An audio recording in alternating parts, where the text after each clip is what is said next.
Andrew McCART, IFL TV in association with MTK Global. I'm here with Charlie Sims. Charlie, I've been chasing you around the hotel because you've got this lovely little puppy you've had at the hotel. I wish I could do this interview with that dog. I mean, just before we talk about boxing and anything else, just describe your puppy to us, I've got please. a little puppy, a mini dachshund. She's really rare. Bought her from the dog father. She's a lovely little dog. Just couldn't bring her here tonight. She's in the hotel, but she's with my missus at the minute. She's a lovely little dog. She's got one blue eye, one brown eye. She's not like a proper brown sausage dog. Yeah, they call her a dapple. So what colour scheme is that? They do all different colours. She's called a silver dapple. You should Google it. She's really nice. I'll try and get her into the show next time. I'll try and get her a wristband. Get her a wristband. That'd be brilliant. We're on with a boxing channel, so let's talk about boxing. John Dock, first and foremost. I mean, John Dock does what he does best. Yeah, just knocks people out. Just talk to me about his performance. It's funny because in the changing room we were talking about, Tony and the Doc were talking about, we're stepping into an 8 after this fight and let's try and get some rounds under our belt because the next fight's going to be a step up. And fucking hell, he's just got no respect, does he? He's, he just gets in there and he just can't wait to blast them out. And he's going to be in some really exciting fights, the Doc, and the division's kind of wide open for him. So yeah, he's a good one to watch. Is that a headache for you that he's knocking these people out in the first round? You're not getting to see, especially for Tony as well. Is that a headache for you that he's not getting the rounds in? No. I mean, Tony said to him, if you find the shot and you catch him, get him out there. And to be honest, he was a one-shot. It was a one-shot KO, wasn't it? Mm-hmm. It wasn't even like he could let him get up and take his time, and it was one shot on the bell and it was finished after that. So, is it annoying? No, because it's kind of exciting and he's got the power to do it. Would we like to see him get some more rounds for experience? Yes, because it just helps everything in the long run. But at the moment, it's a fucking exciting journey, man. And John Dock's name is an exciting name in the super middleweight division. Talking about exciting journeys, I've just had a good interview there with Martin J. Ward. I mean, he's on the cusp of a world title shot now after that performance against Alvarado. I mean, what a performance. I said the jab, I've not seen him jab like that before in any of his fights, and again his footwork in and out, the intelligence to tie him up when he was in close and not letting him shot off. Mm-hmm. You've been around Tony and the gym and not your dad and whatnot, but is that stuff he's been working on in the gym, or is that just pure experience at this age and this level? I think he's always been a good technician.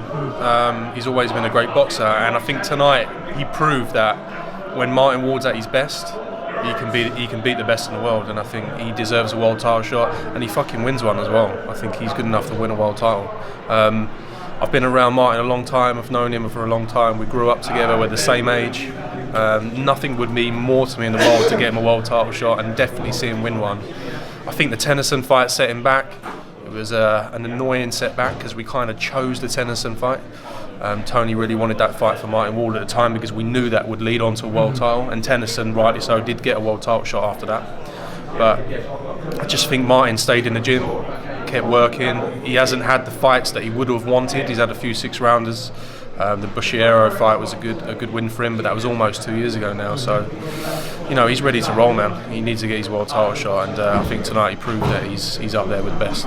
What's Eddie said to you reference Martin Ward and a world title shot? Has he gave you a name? I know Alvarado's a name Eddie has mentioned, but what's he said to you? The two obvious fights are for the WBA and for the IBF. Now, obviously, Farmer's just lost to Diaz Jr. Whether he's gonna do the rematch, because I'm pretty sure he would have had that as a clause. We don't know. If he doesn't, we'll fight Diaz Jr. The other option is Alvarado's with Golden Boy.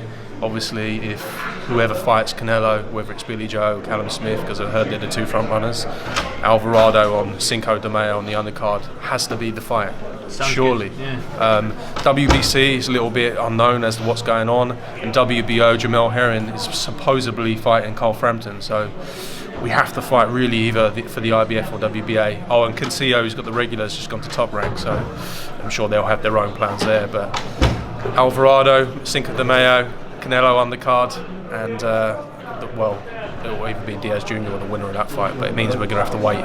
So you're happy to travel then? I mean, obviously home advantage is important to some fighters, but obviously it seems like your team here, you're happy to travel stateside to get that world title, and you've got high belief that Mark can do it no matter where it is on this planet. Yeah, he'll travel anywhere. I mean, it's exciting, isn't it? Because if you're getting called to fight Alvarado for the world title on Cinco De Mayo, on Canelo's undercards, a huge opportunity, huge. And the same to fight whoever, whether it's Diaz or Farmer in Miami or LA or New York or Philly or wherever. It's a great opportunity. You going to get him on the plane beside you? Yeah, I don't like flying, so I'm going to have to. All right, we'll take some time or something. We'll knock ourselves to sleep. Charlie, as always, great team you've got behind you. You're doing a great job with these fighters. It's good to see them happy and smiling. And there's going to be some titles coming back to the gym. Good start to 2020, for sure. Definitely. Yeah, you're a good man, Andy. Thank you for this Fight TV, Charlie, and hopefully catch up with you soon. Yes. Cheers, my man. You're a good man.